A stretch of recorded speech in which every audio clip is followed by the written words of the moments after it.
They are seen on streets, in markets, offices, and homes. Almost 91 million Nigerian women, according to the National Bureau of Statistics in 2015, are always busy contributing to the population, shaping up future generations, and adding value to the economy. That's why this episode of Big Story is specially packaged for the women, as Nigeria joins the world to celebrate this year's International Women's Day. You're welcome. I'm Ini John Mekwa.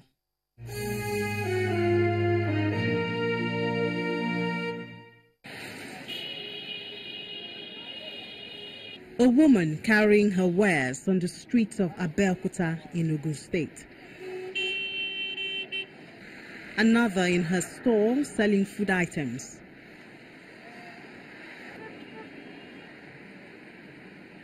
Yet another has chosen the making and selling of local materials as a means of livelihood. Their motivation is not their survival, but that of their family members.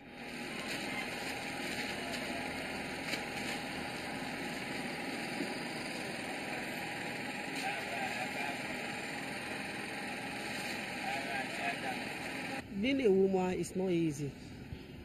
No, going to school, after the education, back to the business, then married. When you marry, you face a lot of things. Marriage is not easy, but to God be the glory.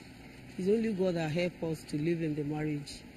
Then getting pregnant, have baby, and the children will be going to school. No, it's not easy. Even that you will have to face a lot of challenges. The children, you need to feed them, sponsor their education, and it's not in everything that money is always available. And if you want peace in your marriage, you just have to ignore it since you are working and say, okay, they are my children. Let me just take it up. And, at the end of the day, I'm going to enjoy it.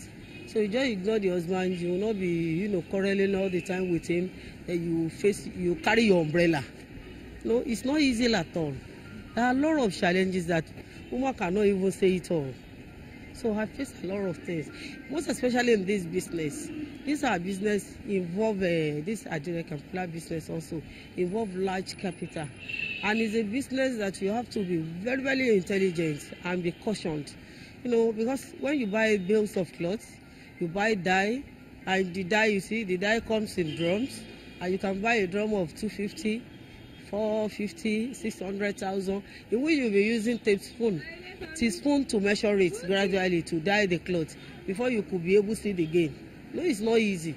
You have to be very, very careful. You have to be intelligent. Before you think about that, you think about your home. It's not easy. Figures from the National Bureau of Statistics in 2015 shows that the national labor force participation rate of women and men in the ages of 15 to 64 years was 74.7%. The proportion of men was 82.6%, while women accounted for 78.4%.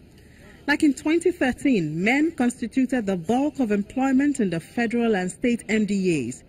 For the period 2010 to 2015, on the average, 72.3% of senior positions in the state civil service were occupied by men, compared to 27.7% occupied by women. In the midst of these figures, women like the Commissioner of Urban and Physical Planning, who was the former Commissioner of Agriculture in Ogun State, Mrs. Ronke Shukefun, is a shining example. First, let me start from the premise of, as a woman, you challenge yourself to do almost twice or more than your colleagues do. That's not because they're indolent. There's just a general belief that, women are the weaker gender. So you tend to give more of yourself to prove that you are not weaker, okay? I came in as a technocrat. So I knew next to nothing about politics. So it was always just about the job. But as I've counseled people, once you are identified by your constituents that you are more or less, technically speaking, the representative in government, they reach out. And invariably you become involved, in the activities that go on at home. I'm not from Abeokuta. I work in Abeokuta. I'm from the west of the state. I'm from Ayetoro. Gradually, you start, associating with them. You identify, you start identifying with your ward people, your local government people. So that's your baptism, more or less, into politicking or into politics. For me, for contemporaries, male contemporaries, and I was sharing with a senior friend, an older friend this morning, and I said, women, because we're not naturally hustlers, we don't tend to take things, we tend to take it easy. We shy away from thinking, oh, what next? But the truth is, nobody's going to hand anything to you on a platter of gold. So, but for the men, they always have their sights set on bigger things, higher things. Once they've done a bit of this, or once they've done stuff like this, they tend to know what the next level is. For the woman, like I said, you're shying away, you're thinking, should I not, can I not? And I don't think it should be that way. There's still a gender imbalance, whether you like it or not, and it exists everywhere. But I also think we don't have to now take that as a mantra. Oh, the man is placed higher than me. No, it's what you give of yourself, is how you position yourself, both mentally and strategically, that ultimately plays out for you at the end of the day. And that's where, I think a lot of women should assert themselves some more.